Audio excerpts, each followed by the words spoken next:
Welcome to Jurassic Room. Hey guys, welcome to Jurassic Room. I figured let's try and get this review done in under 30 minutes. I'll upload it and I'll get some other videos done because I got a lot of videos to do because we got some new Jurassic World news out too. Jurassic World 2 news actually, because apparently a skeleton was just found on set, so we'll be handling that. I've been recently having this problem with my jaws, so we did get to go see Pirates of the Caribbean on Saturday, and frankly, I enjoyed it a lot. So non-spoiler review first, as usual. Spoiler review after I give the rating.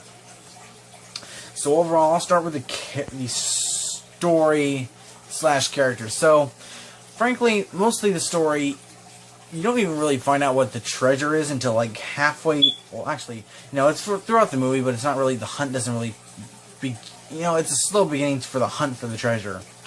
But frankly, character-wise, or story-wise, I really enjoyed it.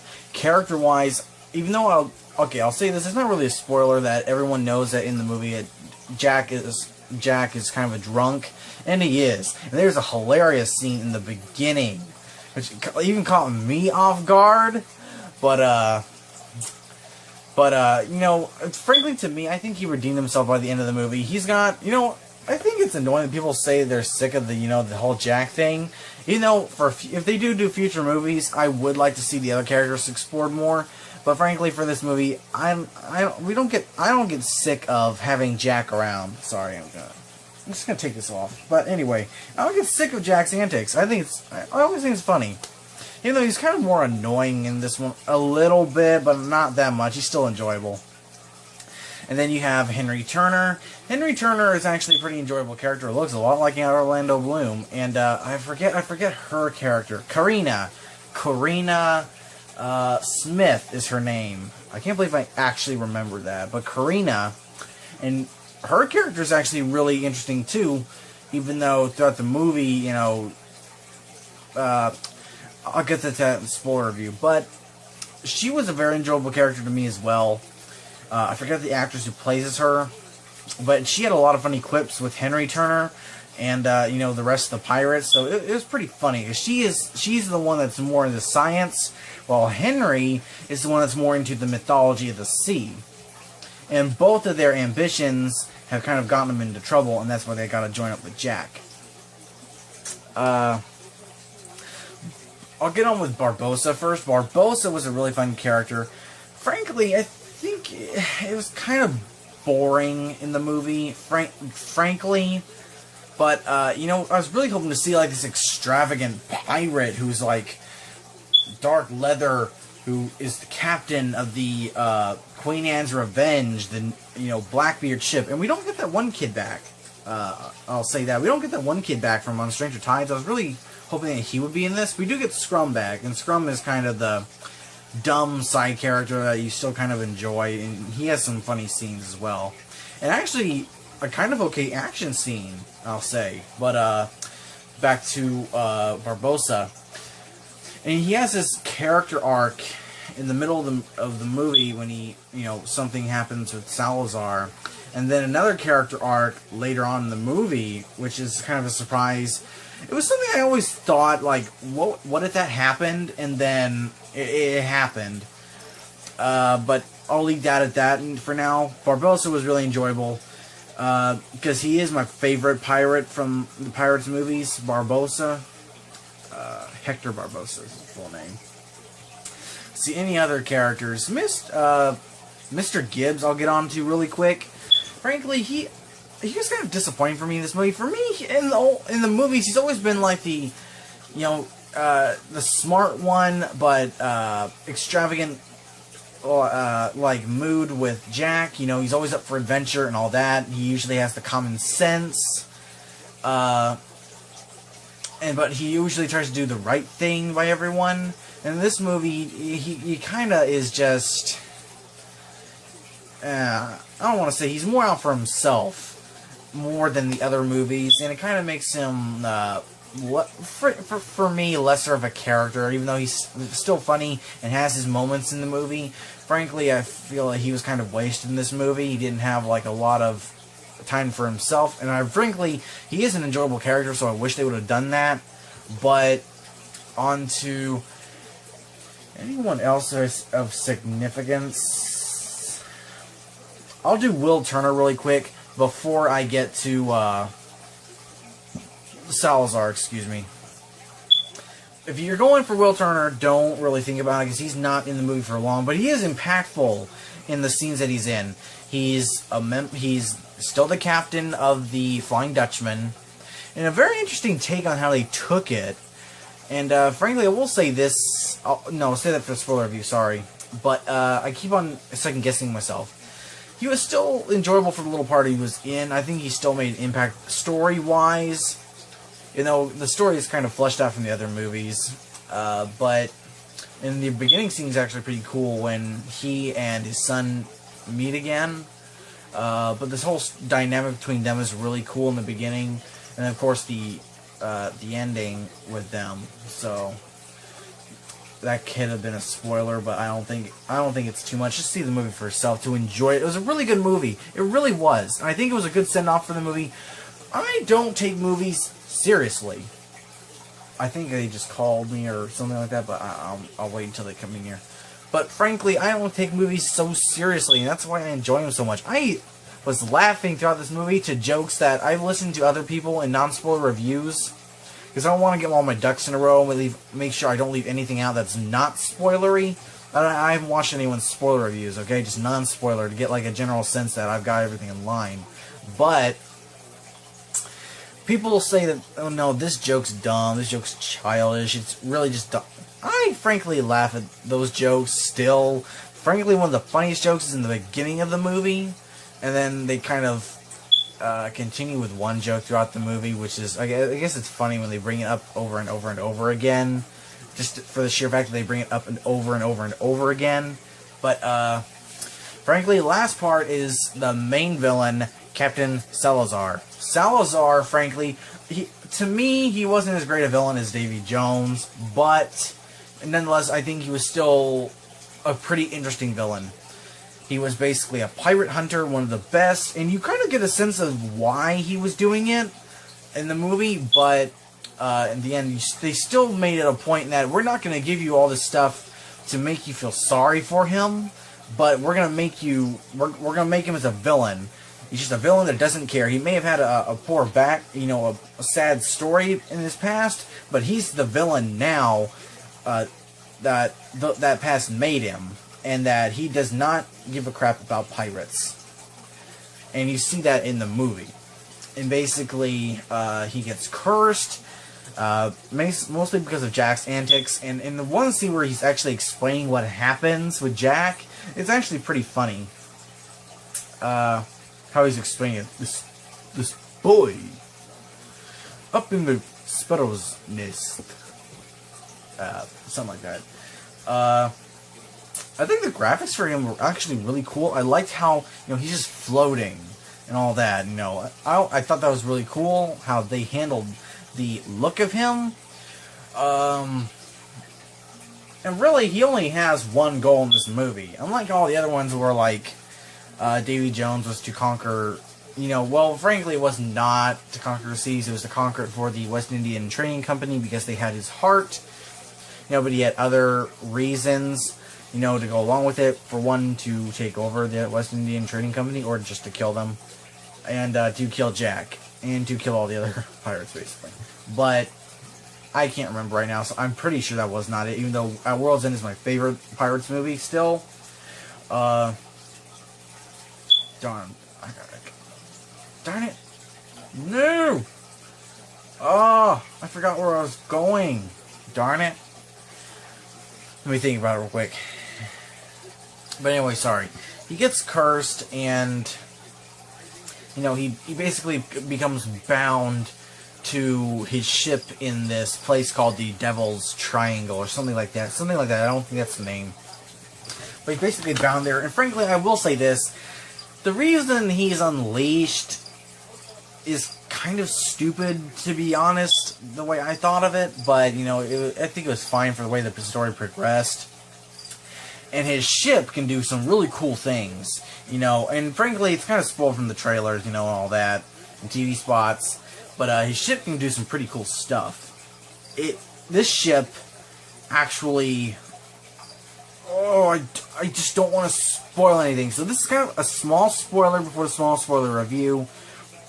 So basically what I'll do is I'll snap, and, you know, I'll be going, and then when I snap again, it'll be all over. But basically, his ship eats other ships. It is just the coolest thing. Other than, you know, the spitting out zombie sharks, and it spits out like two great whites, I think, in a hammerhead. It basically does that. It was just really, really such an interesting idea to make his ship, just more diverse than the other ones, like the Black Pearl, or the Queen Anne's Revenge, or the Flying Dutchman, or anything like that. But anyway, back to the non-spoiler. But frankly, let's see. I think he was a pretty cool villain the rest of the time. I think he was enjoyable. I think he made the story do pretty well. Javier Bardem, I think is his, if I remember right, is his name, and he'll actually be playing him, and Johnny Depp will be playing as the Invisible Man, or Johnny Depp will be the Invisible Man, and Javier Bardem will be Frankenstein's monster in the Dark Universe. So that is really cool, and I actually never thought about it, but man, he would be I think he would be he has a really cool look for Frankenstein's monster, and we're going to be doing some more monster themed videos in the future, Dark Universe, Monsterverse, and all of that. We're going to get actually quite a few done this week before The Mummy comes out, because I really want to see it this Sunday. I can't wait to see The Mummy, man. Also, I will say this about the trailers, and you know, because you got the trailers. I did avoid the Transformers one, the Mummy one, all that, so I could react to them all. You know, unfortunately, I already saw Geostorm, and there's a second trailer out. I'll check that out, because, man, Geostorm, when I saw it first in Kong Skull Island, I didn't really think about it. Man, that was a scary trailer. Frankly, that really gripped me, because the first time I saw it was in theaters, and man, it's like, man, this is like Day After Tomorrow meets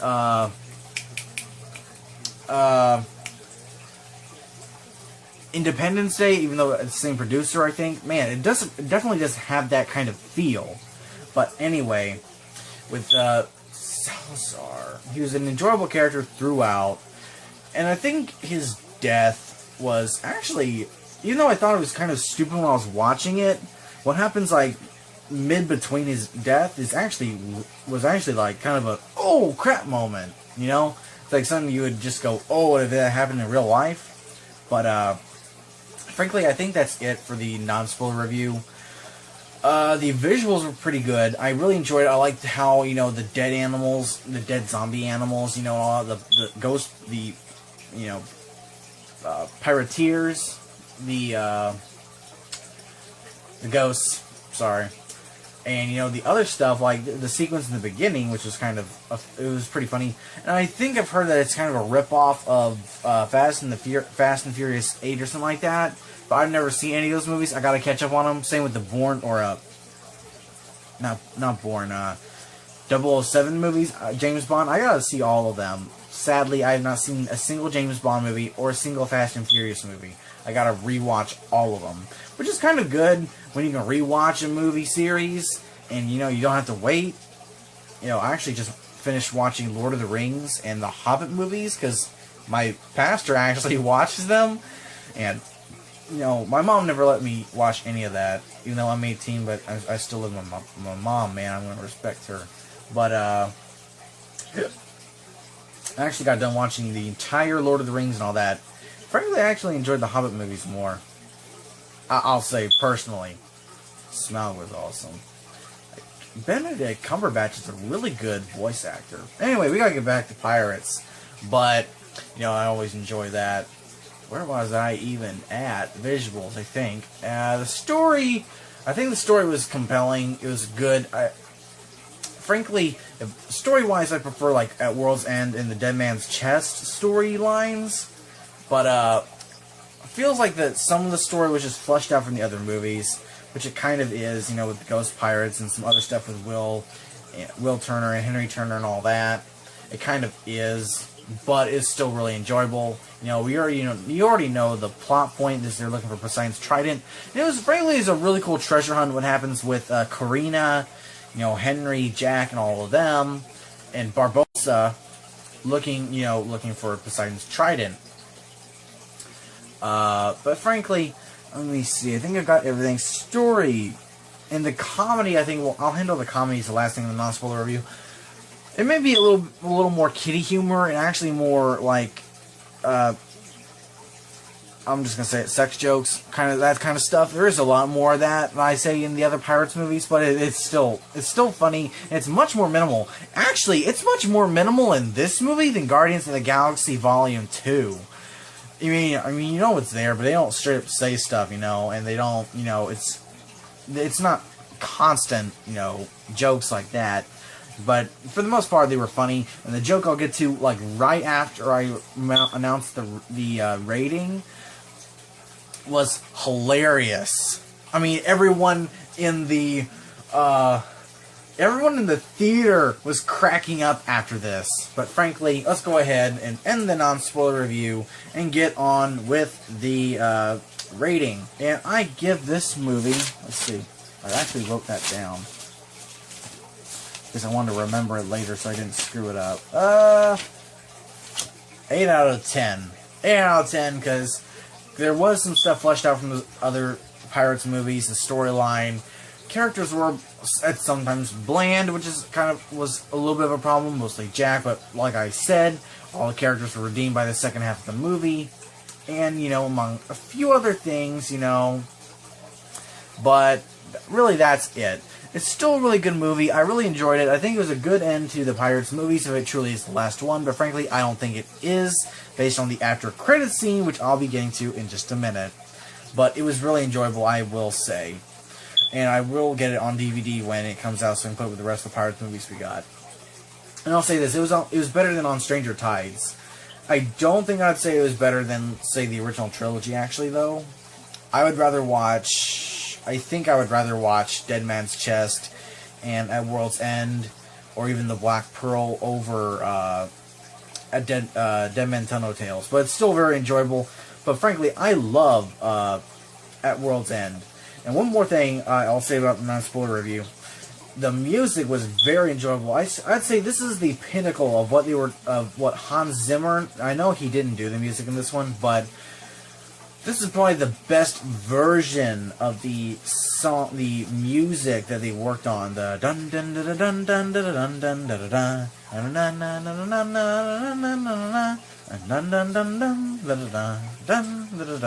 dun dun dun. I gotta keep doing that because I love the music. I would put that in this video if I did not want to get copyrighted. I really don't want to get copyrighted by Disney. But, you know, the music was really great in this movie. If you want to see someone, or listen to my reaction to the after credits scene, check out one of my previous videos where I was talking about I just saw Dead Man Tell No Tales and all that, and that was in there. You know, it's at the very end where I reacted to it. But anyway, sorry about that. We got Time Warner Cable, and, you know, the Wi-Fi cuts out all the time. I'm going to call them in the morning. Anyway, spoiler review, and we'll get on with the jokes first. Now, I'll say this about that one joke in the beginning. Basically, Jack and, you know, the rest of the crew, you know, which is very few. It's got that midget and Mr. Gibbs are the only recognizable ones. I forget his name. Also, how did he survive the Black Pearl thing? Did he survive? And, you know, because you don't have those other two guys, you know, the guy with the missing eye and his bud, they're not in this. They're replaced by those two British officers turned pirates from Stranger Tides. You know, kind of sad. I kind of miss those guys. But I miss all the guys from the Black Pearl. You know, the old man and the parrot. And, you know, the midget and Jack survived. Well, no. Jack the monkey is still on the Black Pearl. You don't see the parrot, though. I don't think. I never saw the parrot in the movie. That would have been a nice, like, Easter egg, though, if you saw the parrot, like, in the Stranger Tides. But, yeah, I think everyone died, is what they said. Yeah. Which is kind of sad. Where was I getting to? Oh, yeah. But basically, they're robbing a bank. And, you know, it's British and all that. And frankly, in this whole movie, you're waiting for the British to die. Because, you know, as in all the Pirates movies, the British are just the douchebags are always trying to arrest the pirates and all that, kill the pirates and, you know, all of that. You don't care about the British. You just want them to, you know, awesome action sequences, getting beat up, and then possibly die. And they do die. They get munched up by Salazar's ship, which was awesome. But the joke is that when they open the safe, it's Jack passed out drunk in it. And, you know, they take aim to shoot him after, you know, some dialogue. He's just a drunk idiot. And all of a sudden, a woman rises up out of the safe, and this is a big, like, giant safe. And all of a sudden, they're like, wait, don't shoot. And then the main, you know, the main person who's opening, the mayor, I guess, is like, shoot the tramp. I think they said tramp, something like that. Something like that. Anyway, another guy goes, "Stop! That's your wife!" And like everyone in the theater just goes, "Oh!" Including me. Because it's just like, it's something Jack would do. And something would happen in these movies, but you just didn't want to expect. You think it's just like another a prostitute that he got a hold of, like you see in other movies. You know, the women who have met Jack before. It's hilarious, and basically they set out to shoot Jack, and then after that, it's basically nothing but them running through while horses are carrying this bank, and Jack's on top of it, and they're just maneuvering around the city and all that, and action sequences and all that. Dun dun dun dun dun dun dun dun dun.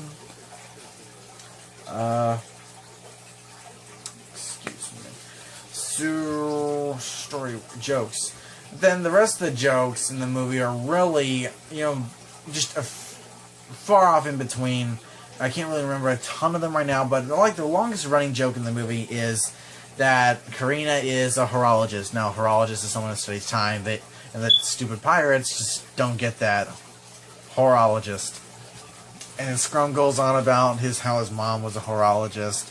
And they're talking about how she used to read her watch and all that, and all of a sudden, the midget says, "I can vouch for that." And everyone in the theater goes, "Oh, again." And this old man in front of me, he just starts cracking up. So it was pretty hilarious, just the general audience reaction. Then the whole horologist thing is, you know, it's getting laughs and all that. It's pretty funny. When you're in the theater and you're around everyone, everything's much funnier, even though you think it'd be hold on. A more stupid joke, but I can hear them coming. And let's get on with this really quick. Where was I? The jokes. Frankly, we'll move on for the jokes, unless I remember one. I can't remember any right now, but they're still trying to deal with the Wi-Fi. They just can't get that. You gotta leave it alone for a while. It's Time Warner Cable. I gotta call them, or Spectrum now. Crappy company. But anyway, let's get on with. Let's say the characters, because the characters in the storyline. So basically, we open up with Henry Turner, and he basically wants to save his dad, and he gets the idea that if he finds Poseidon's trident, which is the treasure that no one can find because it's the map that no one can read, no man can read. You know, you kind of see why that happens in the movie. Basically, goes out into the ocean and drowns himself kind of figuratively, and then he's picked up by the Flying Dutchman. And then you see Will Turner walk out from the shadows. He basically explains that it's a curse. Now, even though this is I'm going to do this all in a completely other video, explaining the curse, the after credit scene, you know, all of that, and my theory for it. But, you know, that's a whole other video I'll be doing. But basically, he says that it's a curse. You know, he's bound to the Dutchman, and there's nothing he can do about it, and that he needs to go home and protect his mother until he comes home again. And, you know, it's just off. He sends him with goodwill and gives him a necklace or something like that, and he sends him back. And basically, it cuts to the present day. Henry Turner's grown up, and he's in the British... what would it be? The British military or something like that. I don't really know the term for it right now. And basically, some pirates are sailing into the Devil's Triangle, where Salazar is, as you know. and they won't listen to him because, you know, he knows all the mythology, but in general, you know, no one believes in that anymore. It's not like that. They basically rip off his cuffs, you know, charge him with treason and throw him into the hall, and they chase the pirates into the cavern. Basically, they discover the pirates are all dead, all that, and all of a sudden they're overtaken by the ghosts of the you know, Salazar's crew. Then you see Salazar come in and he's just slaying the rest of them, all of that, and of course there's a sound, and Henry makes a sound that attracts Salazar's attention. You know, just hold on. Something like that. Anyway, he goes down to the deck and they kill this old man that is kind of just jabbering on, and says that he'll leave him alone, or he'll leave him alive to tell the tale. He always leaves one man to tell the tale. And basically that if he's finding Jack Sparrow, then send him a message that death will come for him, and all that, and basically he's on his way. Then we cut back to a few weeks, I guess you could say months or something later. Frankly, to get through all that, we'll have to finish Karina and Jack's start, and frankly, we already handled that joke with Jack and the bank robbery, and the whole thing going through there. And while all that's happening with, you know, the action, all that, Karina basically is on the run because, frankly, just because she's smart in science and all that, she's dubbed as a witch, and it's just literally a witch hunt for her. They're always trying to kill her, and this other guy, you know, he's an astronomer. And, you know, he calls her a witch because she adjusted his, what is it, a Henschel? A Herschel? Something like that? And there's kind of a sex joke there. No girl has ever held my Herschel. Like, something like that. But, you know, it's just a giant telescope, basically. But, and you got some funny dialogue between her and Jack. He's a rotten pirate. You know, you got that really funny scene from the trailers where, what a horrible way to live if you're never looking for adventure. Basically, she's just trying to find, you discover, she wants to find she just wants to find the map and decipher the map to complete her father's legacy that she believes must have been a smart man to have discovered all this with this map, the book, which was left with her with a ruby on it, which helps read like a code you see later on. That's her whole story, is that she wants to show her father's legacy, find out who she is, while Henry Turner